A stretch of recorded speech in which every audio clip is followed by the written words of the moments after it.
आप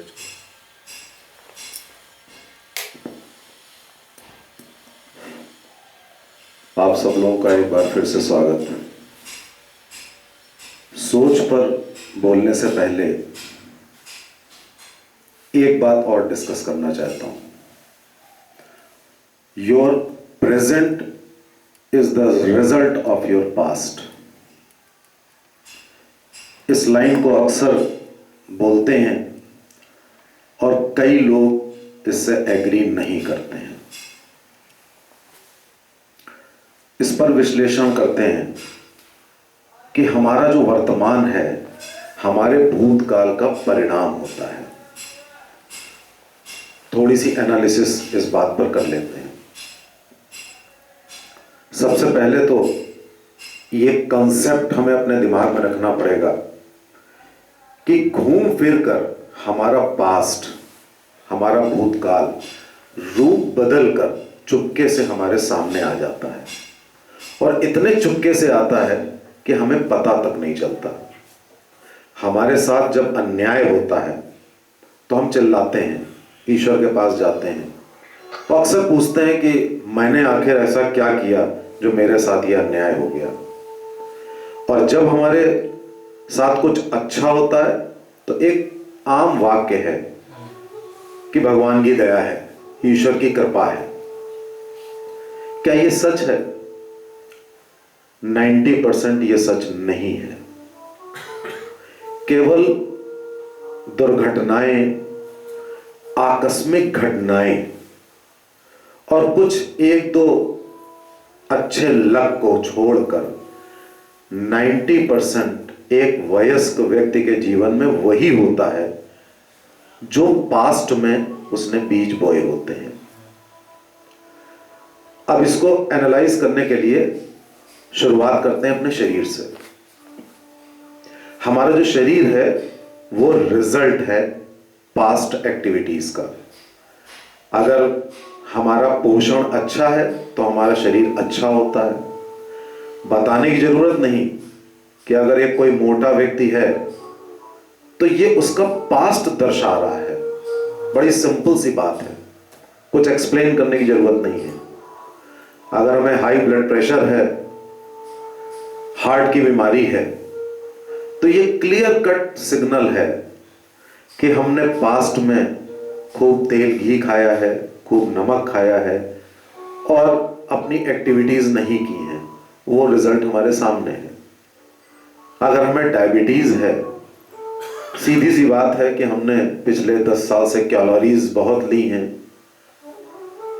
मीठा भी लिया है, एक्टिविटी भी नहीं की है और हम डायबिटिक हैं। कोई भी रोग ले लीजिए, यहां तक कि आप अक्सर कहेंगे साहब ये रोग हो गया, ये तो अचानक हो जाता। ऐसा नहीं है।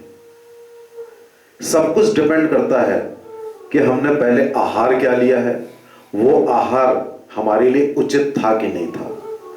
हमारा शरीर हमारा पास्ट का आहार इंडिकेट करता है। हमारा शरीर ये इंडिकेट करता है कि हमने पास्ट में कितनी फिजिकल एक्टिविटी की है, कितनी सावधानियां बरती हैं, हमने नशा किया है कि नहीं किया है। अब अगर हमने सिगरेट बहुत ज्यादा पी है तो हम कैंसर की ओर आएंगे। अगर हमने थोड़ी सी कम पी है तो हम लंग्स और हार्ट डिजीज के बारे में आएंगे। हमारा वर्तमान वो होगा। हमने अगर अल्कोहल बहुत पी है तो हम लिवर और पैंक्रियास की बीमारियों की ओर आएंगे। तो ये सबसे पहले समझने के लिए ये बात कि your present is the result of your past, तो बेस्ट एग्जाम्पल आपकी बॉडी है। मैंने बॉडी का एग्जाम्पल पहले क्यों दिया? क्योंकि ये इससे आप समझ जाएंगे कि आपने क्या क्या किया है, वो सामने है आपके शरीर में। अब अगर इस आयाम को हम अलग रखें, दूसरे आयामों को लाएं जिसपे डिसएग्रीमेंट होता है कि साहब वर्तमान में जो हो रहा है हमारे साथ वो पास्ट का रिजल्ट है। दूसरा आयाम है कि अगर आपने मेहनत की है, अगर आपने टारगेटेड मेहनत की है, अगर आपने एक रणनीति बनाकर मेहनत की है, तो आपका जो प्रोजेक्ट है या कोई विद्यार्थी है, उसका कोई कंपटीशन है, तो उसको सफलता मिलेगी ही मिलेगी। वो कहीं ना कहीं अगर सफलता नहीं मिली तो इसका मतलब प्रयास कम थे, थोड़े प्रयास बढ़ाने हैं। वो पूरी तरह इंडिकेट कर रहा है आपके पास्ट को।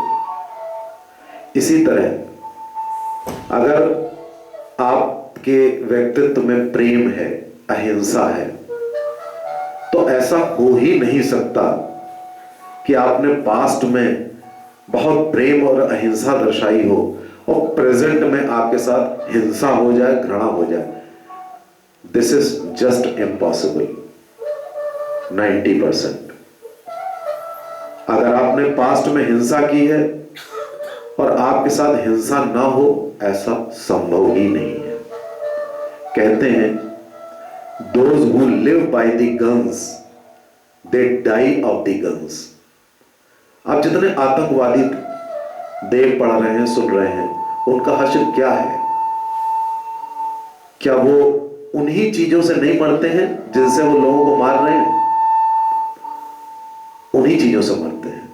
और अगर इक्का दुक्का बच भी गए तो वो जिस भय और हिंसा के साए में जी रहे हैं, वो जिंदगी मौत से भी बदतर है। इसी तरीके से आप सारे एग्जांपल्स लेते चले जाइए। अगर आप कुछ नहीं कर रहे हैं पास्ट में, इस कैटेगरी में ज्यादातर लोग आते हैं, ये सुनने योग्य बात है। हमारा जो मिडिल क्लास है भारत का, वो एक लेवल तक काम करता है, नौकरी मिल जाए, उसके बाद फिर वो आराम से परिवार चलता रहता है, कुछ करता नहीं। अगर आपके जीवन में कुछ हो नहीं रहा है वर्तमान में, ये क्लियर कट इंडिकेशन है कि आपने पिछले 10 सालों में कुछ खास किया नहीं, इसीलिए कुछ हो नहीं रहा है। इसीलिए वर्तमान में आप चुपचाप बैठे हुए हैं, समय बीत रहा है। 1 साल जैसे आप रहते हैं, वैसे ही साल आपके मल्टीप्लाई होते रहते हैं।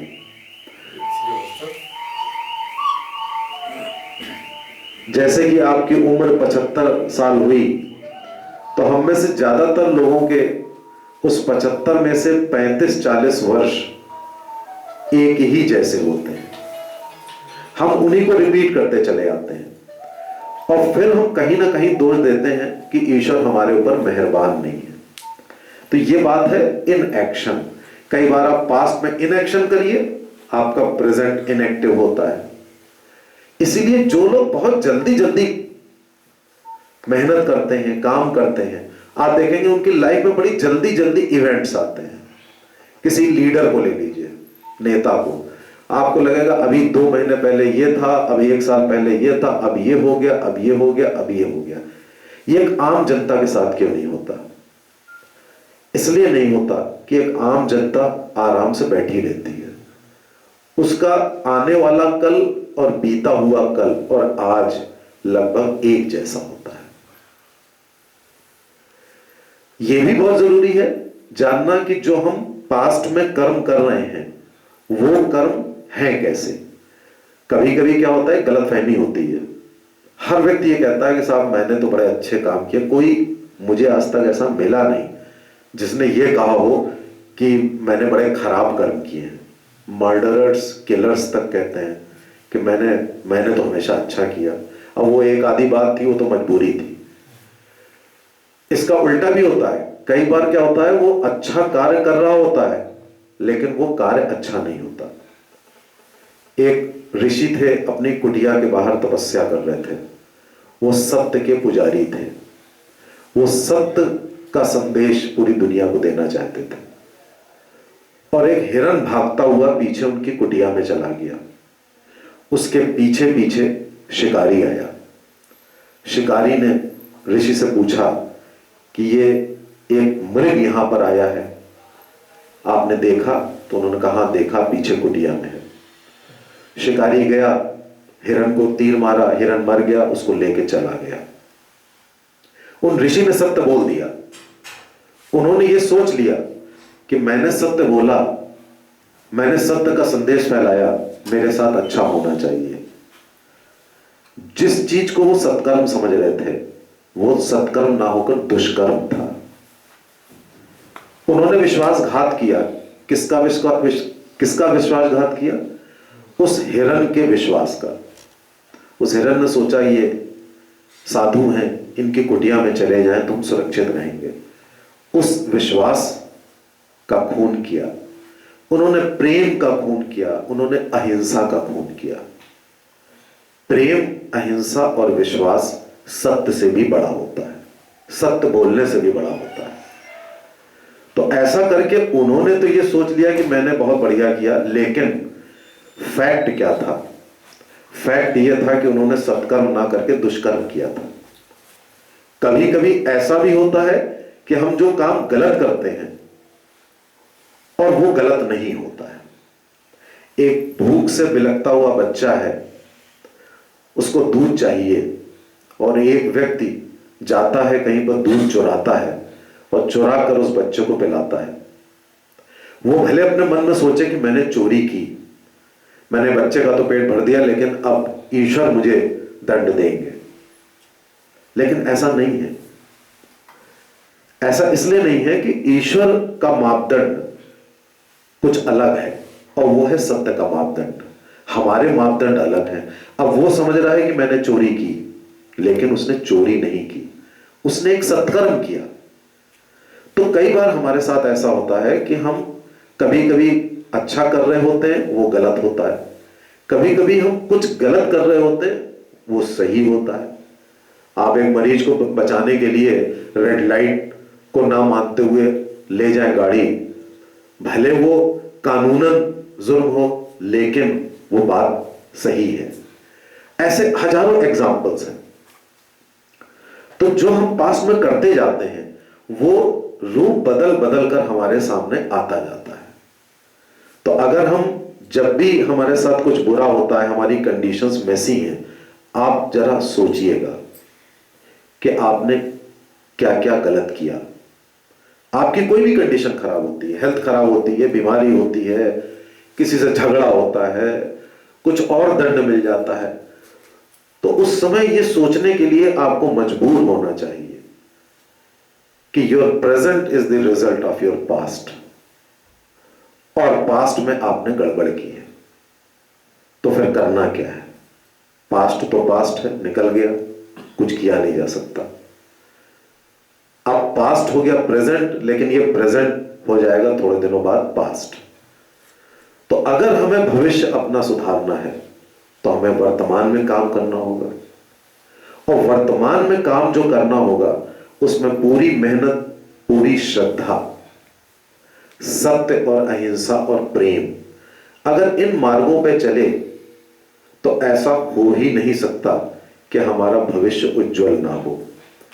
पिछली बार किसी ने कहा था यहीं पे सभा में कि जो लोग ईमानदार होते हैं बड़ा कष्ट भोगते हैं। ये सत्य नहीं है। अक्सर लोग ये कहते रहते हैं कि नहीं साहब, जो आदमी सच बोलता है, ईमानदार होता है, कष्ट में होता है। ये हम लोग एक्सक्यूजेस देते हैं, क्योंकि धैर्य की जरूरत होती है। उस धैर्य की कमी के कारण हम उस कंक्लूजन पर पहुंच गए। अब आप एक बीज बोइए और रोज जाके उखाड़ के देखिए बीज से हमको निकला नहीं निकला, फिर दबा दीजिए, फिर जाइए, फिर उखाड़ के देखिए, तो क्या होगा? कभी अंकुर नहीं निकलेगा। तो ये धैर्य की क्वालिटी, यानी कि सारे सत्कर्म करने के बाद एक धैर्य का होना बड़ा आवश्यक होता है। कई एक आयाम होते हैं। कई बार आपने देखा होगा कि एक आयाम में आप अच्छा काम कर रहे हैं, लेकिन दूसरे आयाम में आप अच्छा काम नहीं कर रहे हैं। आपकी सोच अच्छी हो गई, आपके विचार अच्छे हो गए, आप सच बोलने लगे, आप दुनिया के साथ सब कुछ अच्छा करने लगे, लेकिन आपने खाने पीने में गड़बड़ी कर दी। आपने खाने पीने में इतनी कैलोरीज और नमक और चीनी ले लिया। अब आगे चल के फिर आप ये कहें कि भाई साहब मैंने तो अच्छे कर्म किए थे, मैं क्यों बीमार पड़ गया? तो उस डायमेंशन में उसने अच्छा काम नहीं किया। एक डायमेंशन में जिसमें अच्छा काम किया उसको अच्छा रिजल्ट मिलेगा। अब जिस डायमेंशन में तुमने अच्छा काम नहीं किया, तो वो डायमेंशन कैसे सुधर जाएगी? स्वामी विवेकानंद ने इस दुनिया को कितना दिया? बहुत दिया, लेकिन एक डायमेंशन में वो चूक गए। वो डायमेंशन थी हेल्थ। मैं कमेंट नहीं करता हूं इतनी बड़ी शख्सियत पे, लेकिन इतनी कम उम्र में उनको 35 बीमारियां हो गई। वो बीमारियां कोई संयोग नहीं थी, उस आयाम में उन्होंने काम नहीं किया, या ये कहें कि दूसरे आयाम में इतना बढ़िया काम किया कि इस आयाम को नजरअंदाज कर दिया, और वो आयाम पास्ट जो में किया उन्होंने, वो प्रेजेंट बनकर बीमारियों के रूप में आया, और उनकी बड़ी जल्दी उम्र में, मेरे ख्याल से 39 साल में, 39 ईयर्स में उनकी मृत्यु हो गई। तो ये भी बहुत जरूरी है कि जितनी आयाम है, एक हमारा शरीर, एक हमारी सोच, एक हमारे विचार, और एक हमारे सत्कर्म। जैसे कि अब मैंने बोला कि आचरण की शक्ति विचारों की शक्ति से बड़ी होती है। आपके पास लाख विचार हो और आप ऐसे ही चल रहे हैं, तो आप उसी तरह हैं जिस तरह गधे के ऊपर बोझा रख दिया जाता है, गधा चलता रहता है। तो आप अपने विचार लेकर के चल रहे हैं, उससे कोई फायदा नहीं है। जब तक उन विचारों का कन्वर्जन आचरण में नहीं होगा, सत्कर्मों में नहीं होगा, तो वो विचार यूजलेस है, वेस्ट है। जैसे किताब वाला बहुत अच्छी अच्छी किताबें बेचता है, उसे किताब मालूम होती है, लेकिन किताब के अंदर क्या है उसे मालूम नहीं, उसका आचरण नहीं है, वो किताब बेच रहा है। उसी तरह से जितनी आयाम है हमारे पास, हम सब आयामों में अगर हम अच्छा कार्य करने लगे, तो आपको थोड़े ही दिनों में सूर्य की किरणें दिखने लगेंगी। थोड़े ही दिनों में आपको एक उज्जवल सुनहरा सूर्य दिखने लगेगा। थोड़े ही दिनों में आपको नजर आने लगेगा कि जो आपका पास्ट है वो एक सुनहरा सूर्य बन के आपके सामने है। Thank you very much.